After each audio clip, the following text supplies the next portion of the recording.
Good morning, Surfs Up Radio. Wayne Bowles, Profits Unlimited, coming to you live from Louisville, Kentucky. Yes, indeedy. Oh, my goodness. If you had one chance, one opportunity, would you take it? Or are you just going to let it slip away? Well, I got to tell you, I don't think anybody here on Turfs Up Radio is going to think about letting anything slip away. So, I'm not, you're not, and that's all that matters, right? Me and you and I, whatever the proper grammar is to that. But you know what? We're not going to let it slip away. We're going to take care of those advantages that we get. And if we do have one that kind of sneaks in and sneaks away under the radar, what's going to happen is we're going to figure it out and we're going to go after it and we're going to go get it. Yes, indeedy. Oh my goodness. Can y'all believe it? It's Friday. Second Friday already of January 2026. Unreal. Hope your week's going good. Hope your week's been better than you expected. Hey, let's hope for the better than expected expectations. And we had a great week here at WLS. We had a record, let me think about how to say this, a record high low temperature. And yeah, it was crazy, man. So really warm, but we're really looking forward to it getting cooler and colder, matter of fact, and getting a little of the white around here, getting a little snow moving in. But Mother Nature was kind to us this week. Let us get out and do work every day. Today we're not. We had I don't know, I think about 3/4 of an inch of rain or so overnight, depending on where you're at here within our Jefferson County here in Louisville, where we're at. But yeah, our crews, I want to give them a big shout out for getting a lot of work done today. I want to give a shout out to a couple of our subcontractors for helping us out this week as well. And big old David Bowling coming through in the clutch, Ryan Garpetti coming through in the clutch. Appreciate y'all's help helping us. And we appreciate the opportunity to help you guys sometimes too. So that's really what it's all about. And, when you talk about growing your business, scaling your business, and whatnot. It's the relationships that you have with other people that you can help each other out when you get yourself into a little bit of a pinch, and you know, it's just good. And I think if you this is not my truth bomb today, but it very well could be the truth bomb for Truth Bomb Friday, and that is understand that some of the best things that you're ever going to do in business is establish relationships with other people in your industry that can help you out, and you can help them out. It makes it a win-win situation for everybody involved. And don't be a slow learner on that. Well, God, nobody can do it the way I do it. Well, that's right. Nobody will do it the way you do it. I mean, as a one truck operation, that is and was my mindset, and the fear factor involved in, first of all, either hiring somebody, putting another crew out, putting two crews out, five crews out, whatever it is, and then getting some subcontractors out there to, help you. All those are fear factor moments for you. But what you got to realize, regardless of the size of your company, how big or how small, you want to be or turn into, the reality of it is, you know, you got to be open minded enough to know that it's going to take some help along the way. So that's just the way it is. So that's it's the way it is. And when you want to be successful, that you'll understand that and know that even as a one truck operation, find some people that can help you do some things. So and I've kind of got off on a little bit of a tangent with that, but the reality of it is, I mean, that's the important thing. We all got to work with people and have people that we can trust to help us. And I'll say, our subcontractors and all that we got, our crews that we got, man, we get a job done, and that's what it amounts to, is how do we go about getting the job done. And again, I want to give a big shout out to David Bowling and Ryan Garpetti, and they've really helped us this week get some things done that we needed to get done. So other than that, nothing too exciting going on. Sun's trying to peak out here. We had, like I said, we had a pretty good amount of rain over the weekend. Jesus, overnight. But the reality of it is, just glad that we were able to get 4 days in a row out in production as far as getting lawns treated.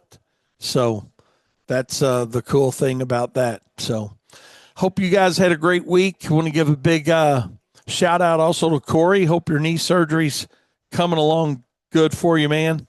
And I hope that rehab's coming along and not too painful.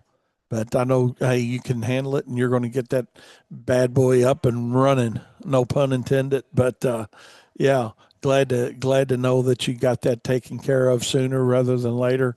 And you didn't wait like I did to get my hip done for sure. Also got a big shout out to my friends Timmy and Robin Hamilton. Their grandson got to come home yesterday. Woohoo! It's crazy how fast they send you home from the hospital now. But like to welcome Hudson into the world. We talked about him the other day, so I'm not going to belabor that point. But he made it home, and everything's going good. Mom and Dad's good, and certainly remember those days, for sure. And oh, Matt, so been a good time for them, and they've increasing the size of their family. Now they got 2 babies, one about a little over a year old, and now a new one. Yeah, that'd be good. Thanks. So we are all is good. All is good. So Matt's checking in and checking out. So that's what's going on with that. Also, I want to give Patsy Miles.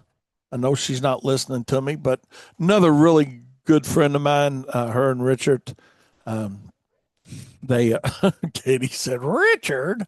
Oh, I just watched Tommy Boy the other night again. That was awesome. But I do want to give Patsy a shout out.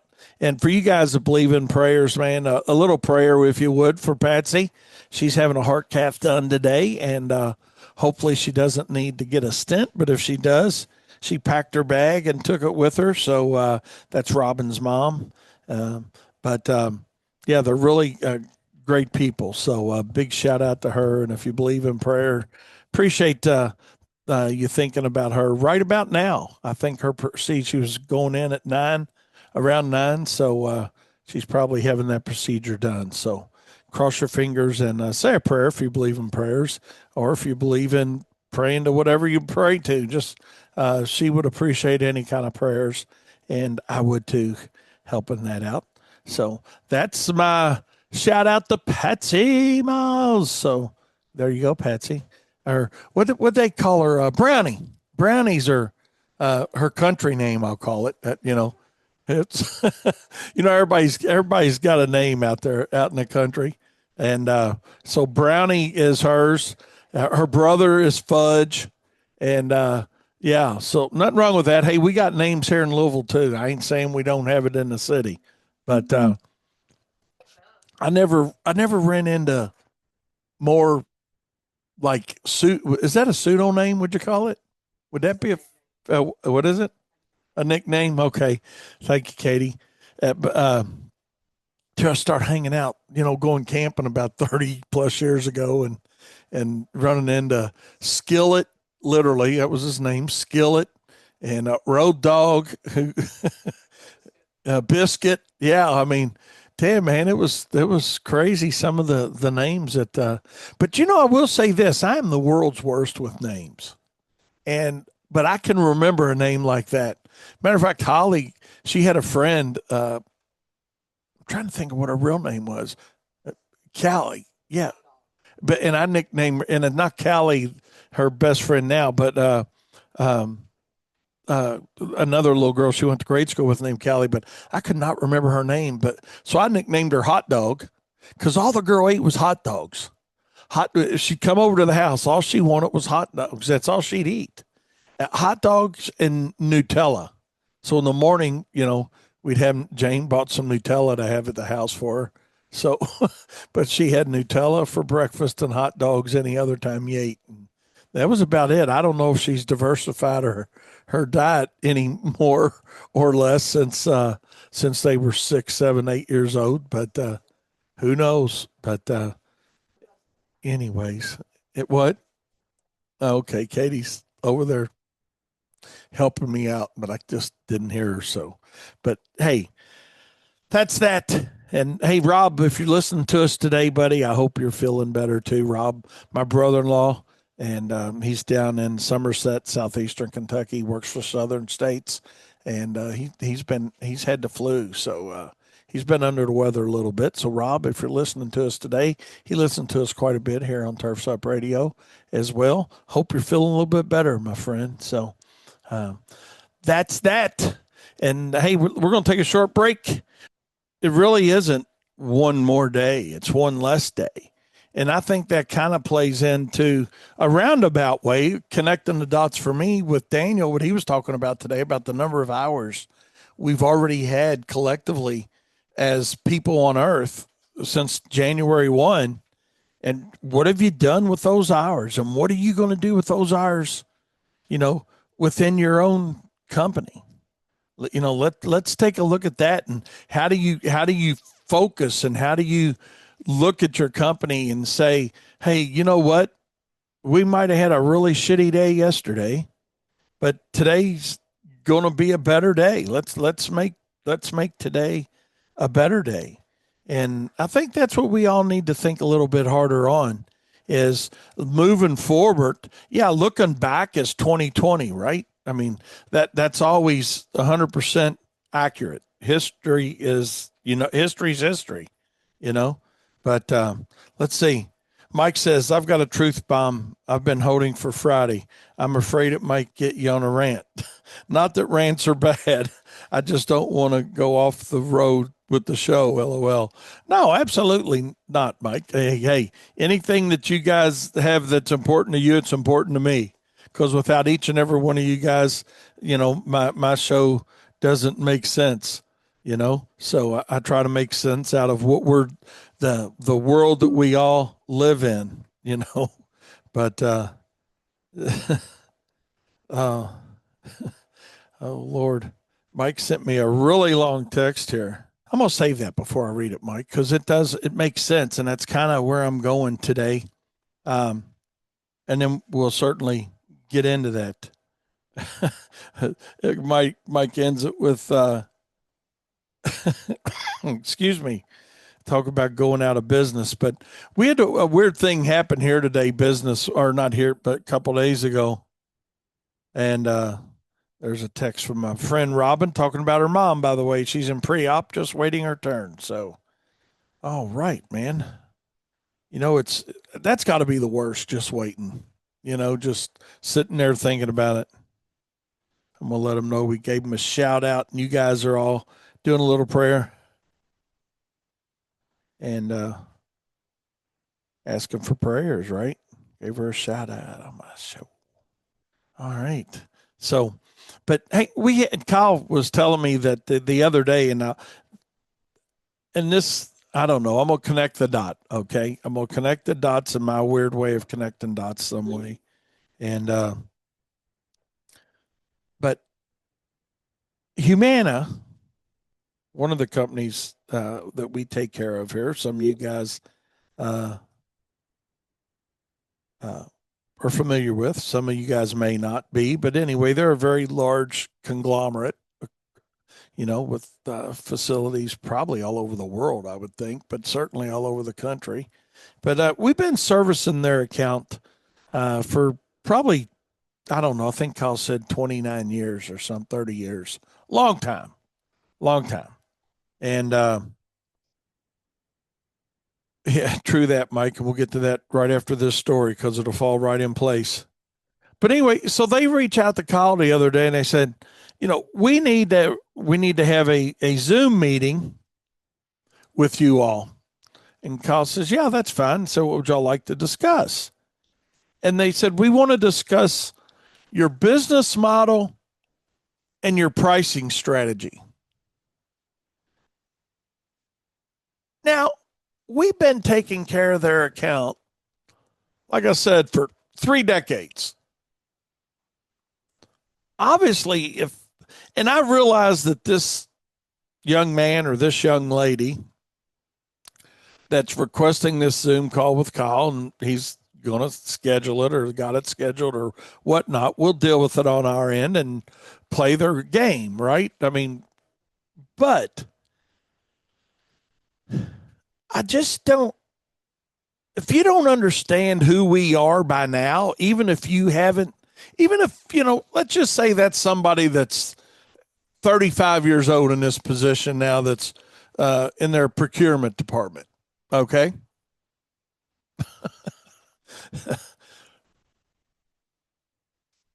Why in the world would you feel like you had to have a meeting with us to discuss our business model, our philosophies, and most importantly, our pricing strategies, for Christ's sake? I thought Kyle said, just tell them we take industry standard times 3, and that's why they get the level of service they get. I mean, that's the smart ass answer, right? I mean, that's the smart ass answer. But the reality of it is, and now I'm gonna show my age a little bit. All right. I'm a little bit offended with it.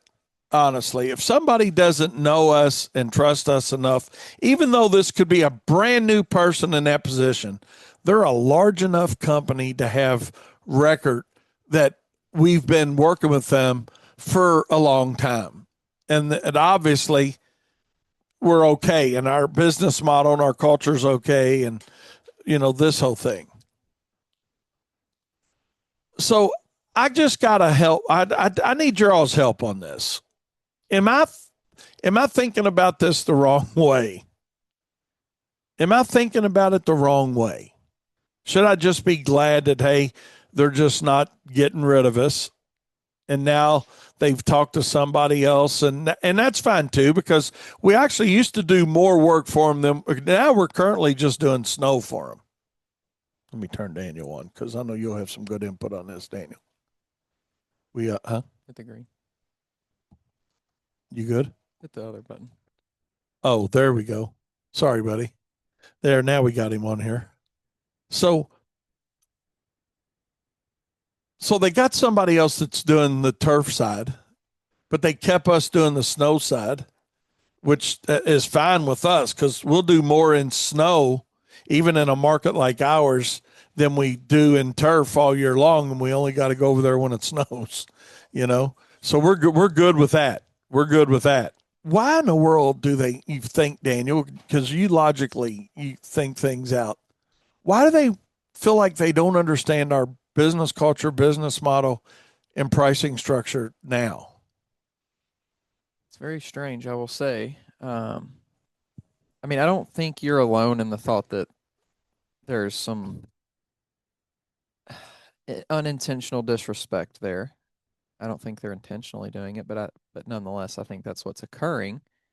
I will also say that maybe because who knows at higher levels what pressure is being put on to try to save money or whatever, and this is their way of kind of saying to the upper people that, hey, look, this is why we are spending a little bit more money with this particular company or these companies we're working with, is because they are XYZ. They fit these criteria, and they can't. Maybe it's something like they can't just say, well, we've been working with them for a long time, so we know this. They need the analytical backing to say, well, to show their superiors, hey, this is why we are working with them and paying a little bit more, but this is why we are. I don't know. Maybe there's a positive in looking at it like that versus just coming in and doing a full sweep of micromanagement. Yeah. And I appreciate that thought, because that's probably where it's at with them. I mean, I understand that. It's kind of like, it's not the good old boy syndrome, right? Where, well, they've been here, they've always been here, and that's who we're going to keep. I get that to a certain extent. But I'd have came up with some different topics of discussion than those three. Katie's making a really good point that says basically when they're as large of a company as they are, that they have certain set standards for SOPs that have to be followed for each contract period. Not that's true. I'm sure. I really do think you're 100% on right with that, Katie. You know, uh, but God, let's talk about the level of service or something. Let's don't talk about company culture. I mean, we had to go through background checks to get on their property. You know, I mean, literally. I mean, I'm not just making this shit up, you all. I mean, we had to have background checks because the property that we're services two different properties, or a couple different properties for them that we do, they're in restricted areas. And I mean, it's something that we need to they think about, obviously. And one of them is around the in and around the airport area, and another one is another location that they have just within our city where they do some other things that I'm not at liberty to discuss. So I get it, but and Katie makes a valid point. Daniel makes a valid point, but I still can feel a little bit offended by it. That, man, let's just talk about something else. But and I know 100%, Daniel, you and Katie are right on your all's point. So maybe I just get over it. I'm not the one talking to him. Kyle is. Kyle will deal with it, and we'll see where it goes. But I just wanted to share that with you guys. Uh, Mike says situations like that are always hard. There's a little bird chirping in their ear, whether that's the higher ups or another company. Regardless, sounds like there's a bird in their ear. 100%, Mike. I agree. That's just it. If it's another company, tell them to get on the Louisville Business Registry. Go back 30 years and see what companies are still around. That's a really good idea.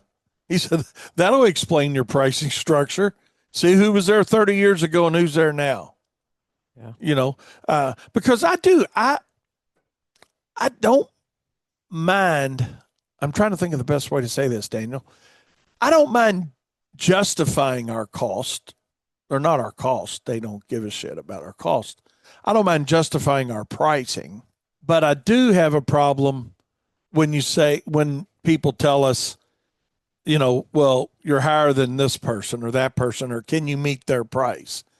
I mean, that's a common thing that we all run into. You guys run into it. I run into it. We all run into it, you know, but it's like the other day, a guy, we've got this is kind of a crude comparison, but we're going to go with it.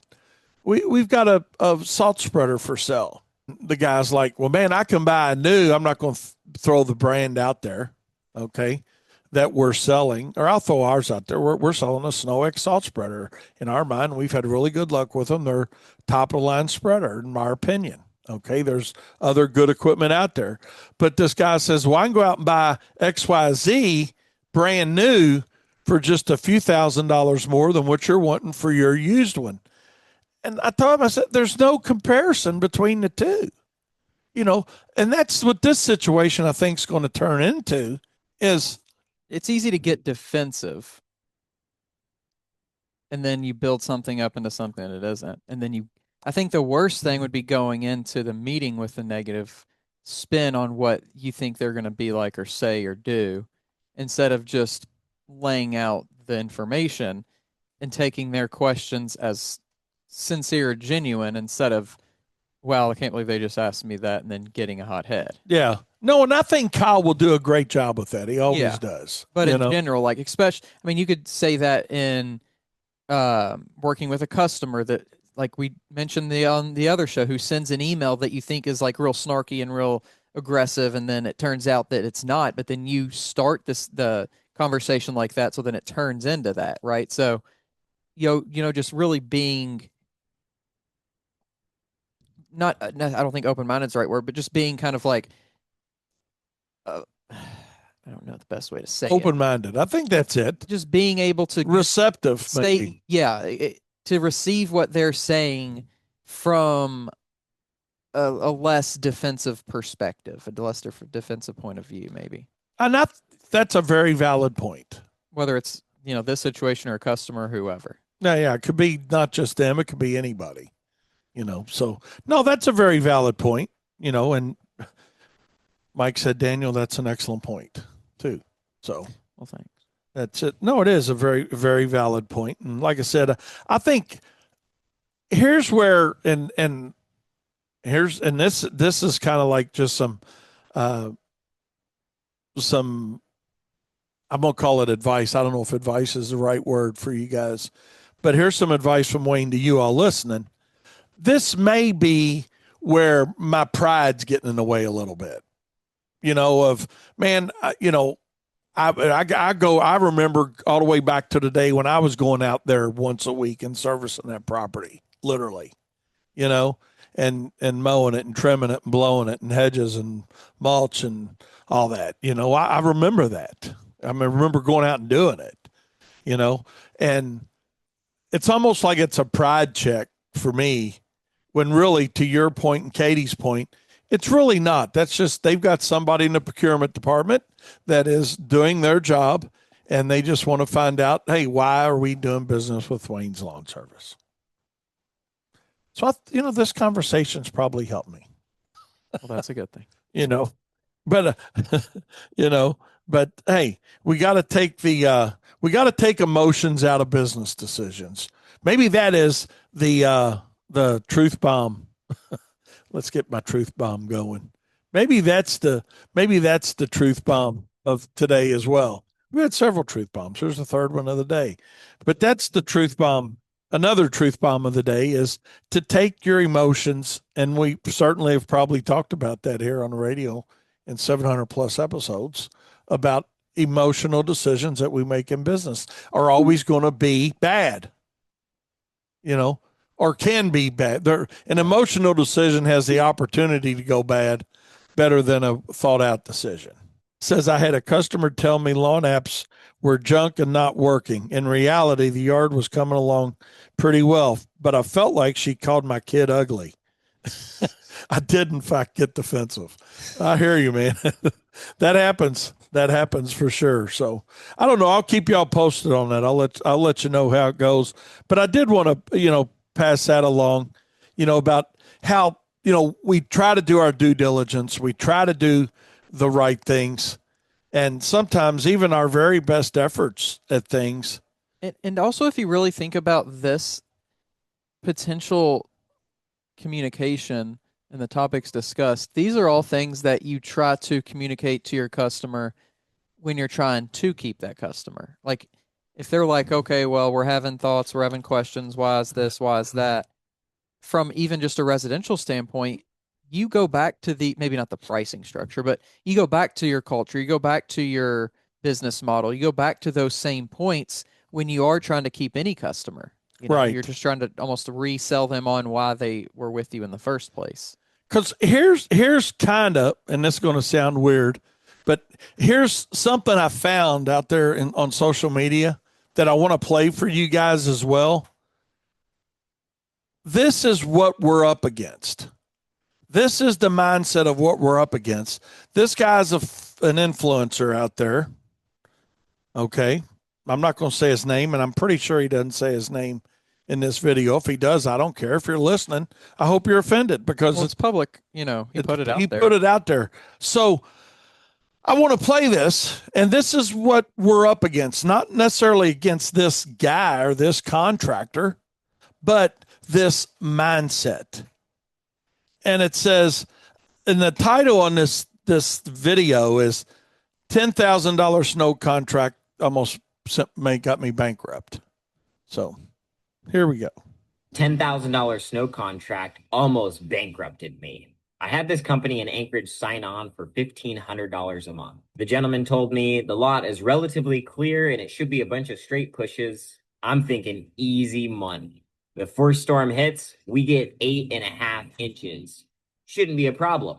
I pull up and it's an auction site. There's 60 vehicles sitting out there in the lot that I have to plow around and in between. I was expecting this thing to take 2 hours as an empty lot. 5 hours in, I wasn't even halfway done. At this point, I'm like, if I keep this, I'm 100% going to lose money all winter long. So I messaged the owner who I hadn't charged yet, and I said, hey, man, keep your money for the first month. I'm not going to charge you. You're going to have to find another snow contractor because we're not going to be able to fulfill this contract. I plowed half your lot, but with what you've got going on back here, I can't do the rest. Sometimes the smartest move in business is walking away from easy money. So, I think first of all, what are the? there are several decent points in that, right? There's some decent points in it. I think Go that's the ahead. first thing to take away is the last thing he said is very true. Minus, I think, the easy part, because easy money oftentimes isn't as easy as you think it's gonna. Like it's like the saying of "it's too good to be true," and I don't know. Doesn't really matter where this guy is, but Anchorage, Alaska, evidently. Anchorage, I figured was Alaska, which means you probably get quite a bit of snow, which doesn't matter as far as your education and knowledge goes, because there's people in 50 and 52 weeks a year lawn markets that don't understand grass cutting Right. financial situation. Right. So it doesn't necessarily matter, but you would think that they would kind of have a little bit better grasp on it. But as a whole, like that last sentence, that last sentiment is actually a decent idea to keep in mind. It absolutely, the firing a customer may be the most profitable thing you do. But let me tell you, as a 47-year veteran of the industry, what I heard, or let me rephrase that for you guys listening to us, and I'm talking to Daniel too, and maybe you guys heard it too. And Daniel, you're very astute at picking shit up, right? The first part wasn't as impressive, I have to admit, but yeah. But what was wrong with it? Okay. First of all, he's an influencer, whatever that means in this world today. Okay. I mean, I know what it means, but okay. But how do you have a guy classified as an influencer to the industry when here's what he didn't do, obviously, based on that video we just heard? He never visited the job site. He couldn't have. He'd have known what the hell they were doing there, right? Yeah, that's big. He never went to the job site until he had 8 inches of snow on it. And now he's going to sit back and complain and cry that, oh my God, there's no way this 10 grand is going to happen. That's his first mistake. Even if it's just crazy that you would accept a contract in a so that would be a seasonal contract, right? That's the definition. That's the $1,500 over X amount of time. Yeah, $10,000 contract. You're going to accept a certain amount of money for a job that you have no idea what the job even is. Like that's just a crazy concept. Until it snows. That's like saying I'm going to let Kroger deliver groceries for me. I'm just going to give them $300 and hope I get $300 worth of food. Like it just none of that makes sense. That's my point to playing that video. What you would get in money versus what you're going to do for someone. Like it doesn't matter what it is, snow or roofing or anything. Like it doesn't make any sense why to accept a money for a job, a settled on amount without knowing what that job is. Yeah, so he because the number looks big. That's what it is. That's it. It's $10,000. Big. That's great. This guy's got a lot of followers. So brand X, Y, and Z want their name attached to this guy because he's an influencer. He's got a lot of followers. Well, he's an idiot. If I was paying that guy to promote my product and he put out a video like that, it would be the last video he did with any sponsorship for me. I mean, I represented, when I was traveling around doing my seminars, most of all the major manufacturers. And if I would have ever said anything that stupid, I guarantee you, Skag, Exmark, Ferris, John Deere, SnowX, Snowway, whoever the hell was my sponsor, they would have said, "What the hell are you doing, Wayne? You know, what are you out here telling guys that, hey, it's okay to take a job, sign a contract, sight unseen. And here's the worst part, in my opinion, Daniel. He called the guy, based on what he said, right? He called the guy in the middle of an 8-inch snow event and said, I can't do it. Just keep your money. Don't pay me. Yeah. What position did he just put that guy in? That's why our industry has the reputation that it's got, because we've got people out there promoting their knowledge that are dumber than dog shit. I'll say it, and I'm sorry for saying it that way. If I offended anybody, turn me off.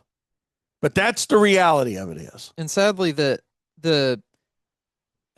and I don't want to speak on this one individual customer as a singular person, but as a whole, that's the same type of person that is going to go, oh, we just got one over on this guy. Yeah, you know? I just signed a $10,000 contract. Or no, I mean the consumer though. Oh, like the consumer the is okay being like, oh, well, they don't know what they're doing for X amount of dollars. They didn't come see it. They didn't do their due diligence, but we're happy we hired this guy. Like, and then he quits on them in the middle of the snow. And that's, unfortunately, as you're kind of connecting these dots, why you have to have these conversations with companies that you've been doing business with for 30 years. Yes. Because there's people out there who, whether or not you know or think about you're taking advantage of them as the consumer, that's what you are doing, and then that's negative on the rest of the industry. Yeah. This guy just further perpetuates the negative connotation. That's the right word, isn't it? Yeah. That's placed on this industry. Why we're perceived as dumbasses, why that perception's there. And for you guys that don't believe that that's the perception that's out there for a lot of people, it may not be the perception they have of you, but that is the perception of what a lot of people think about our industry.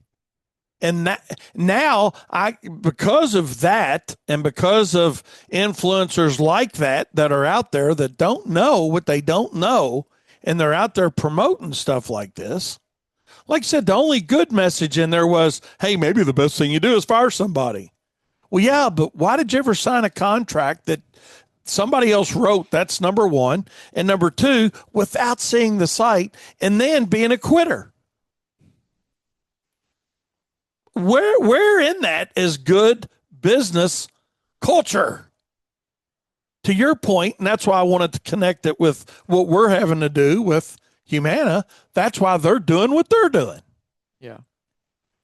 They just need because somebody like this idiot has reached out to them. Show them, Kyle, you need to send this video to Kyle and have the first thing you do on the meeting is play on this video. Say, this is what we are not, but this is what you might. That's exactly what Mike just said. Hell, play that video for him. Right. Yeah. That's just it. This is what you might find. Yeah. The lower price is going to look great when you can save 3/4 on your snow, but when they're not going to be able to be there or do the job or whatever. I mean, it would fit perfect to what I said to Kyle jokingly. He said, hey, just tell them we take industry standard times 3 so we can give you the service we know you want. Yeah. I mean, I've had that discussion with them a few years ago myself. Had a young lady that was working in their procurement department, and we had this conversation about what we were charging and our retainers, and they wanted pre-notification and on calls and all this. And I said, you all don't have time for that. I said, I don't know where you're at. I call her Sally. I can't remember her name. I said, I don't know where you're at, but we have a very good relationship with your facility manager on response time, because they never know. It's kind of like landman, they never know when. They know a lot of scheduled flights in and out, but sometimes they just got to go somewhere, or they got a plane that's coming in, and this guy that we heard in this video is not going to be nearly as responsive. Yeah. No way. Can't do it. I mean, just ain't going to do it. And I think that's it, you know. And it's obviously not because that the contractor doesn't value, like, they don't see the value initially, or they don't think they can make a lot of money off of the whatever. It's just the fact that when it turns out to be what it turns out to be, they can't.